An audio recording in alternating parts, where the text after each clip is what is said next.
Now, I want you to open our Father's Word to the passage I ask you to study, found in Mark chapter 4, beginning at verse 35. Let's get involved in the process of discovering what you saw. First question we need to ask is, what preceded this event? What followed this event? Well, if you go back into chapter 4, you will remember Jesus is teaching his disciples. And the repeated statement is, "He that has ears to hear, let him hear." He's given them a lesson on listening, a series of parables. In fact, he explains one so that they will not miss the point. Then beginning at 4:35 and going through chapter 5, you have a series of 4 miracles. We call this the miracle segment of the Gospel by Mark. And the first of these is the miracle of the stilling of the storm. So whereas we have a number of miracles involving a number of people, the first one is the stilling of the storm, which the disciples experience firsthand. So let's ask the question, who? Who are the people in this passage? There are 2 of them. Jesus, who is the teacher, and the disciples, who are the students. Jesus is the rabbi. He has just finished a whole day of teaching. Can you imagine listening to the world's greatest teacher for a day? And at the end of that sequence, Jesus says, let's go to the other side. But en route, he falls asleep.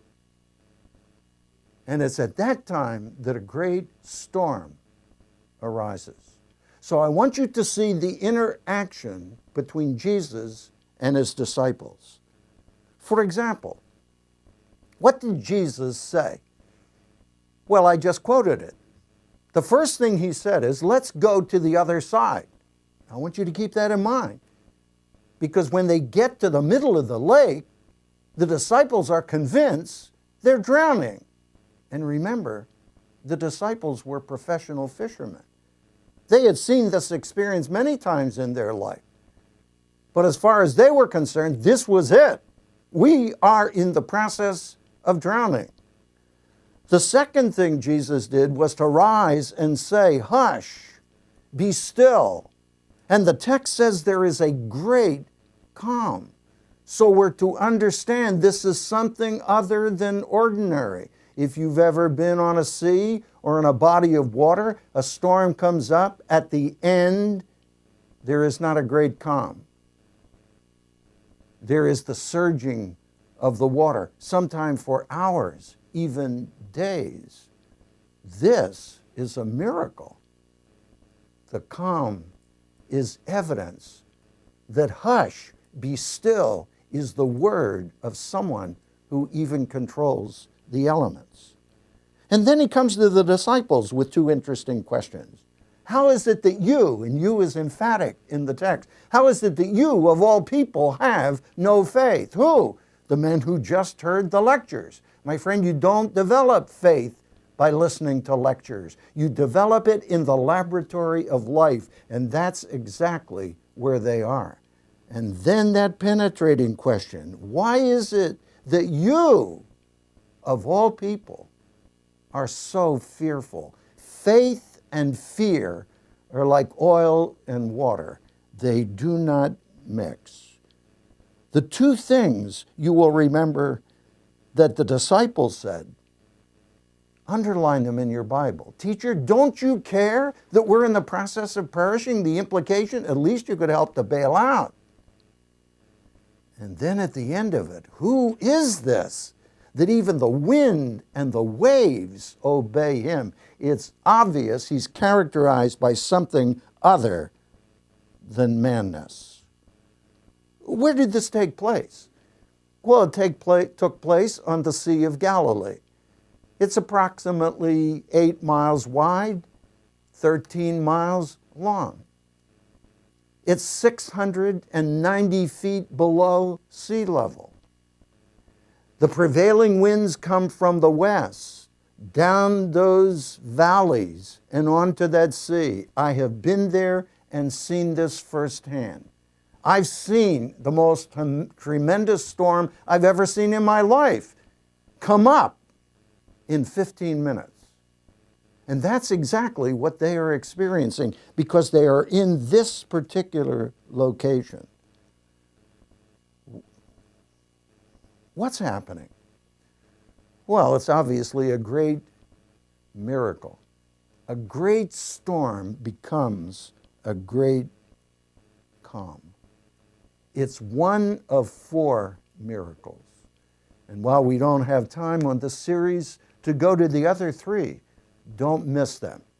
Each one of them is designed to present a different aspect of faith.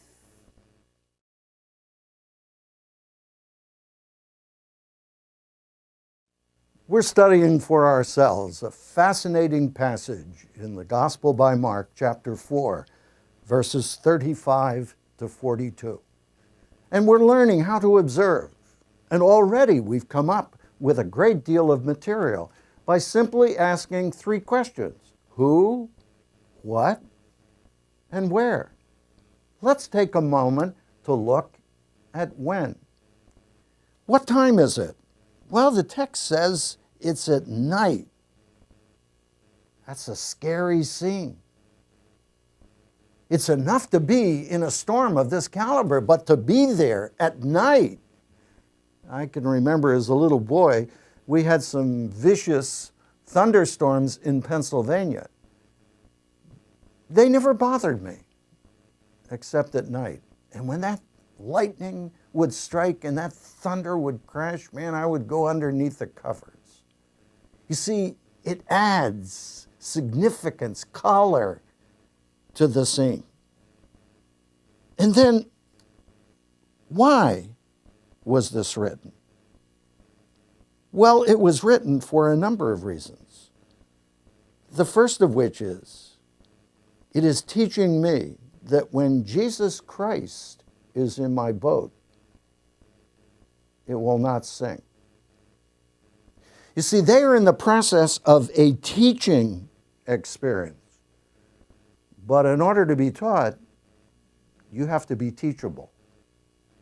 And Jesus Christ creates the most desperate of situations, which to professional fishermen is even life-threatening, so that they might learn, look, when Jesus Christ says, let's go to the other side, he is not saying, let's go to the middle of the lake and drown. And when you and I are willing to be taught in the experiences of life, then we too will take the giant steps that I believe the disciples were taking. You see, Jesus Christ is teaching the disciples and us to trust him. Do you have a hard time doing that? It's very easy for me to talk about it, but to trust him in every situation of life. I came down with cancer not too long ago, life-threatening. And I will never forget the night before that surgery, when my wife and I are sitting in a hospital, and I realized this could be the end of the line for me in terms of my ministry. You see, it forces questions. That's exactly what they ask. Who is this that even the winds and the waves obey him? And I learned that night God is not only sovereign, he's good. And the only reason I'm talking to you today is because I believe God has something more for me to do. He saved my life. So I ask another question. What is there in my life that cannot be saved apart from Jesus Christ? So we trust in everything. We trust in medicine. We trust in doctors, dentists, people who very graciously and efficiently care for us. But ultimately, all of our trust, though he may use means, ultimately resides in him. Can I trust him? Is he worthy of trust? This is why James says, look, if you don't understand what's happening in your life, resources are available upon request. Just come in faith to the Father, but don't doubt. Because doubting and faith do not go in the same picture. You either doubt that God is able or you believe he is able. You may not understand it, but you trust that God understands it and that he is perfectly capable. See, another thing that comes out of this passage is that Jesus Christ is teaching his disciples. He's introducing them to his power. Now, bear in mind, they had seen miracles up to this point, but they were not directly involved. This is a miracle that affects them. And because it affects them, they are beginning to ask, what kind of a person are we following? They believed he was the Lord, but they learned to practice it in their own experience.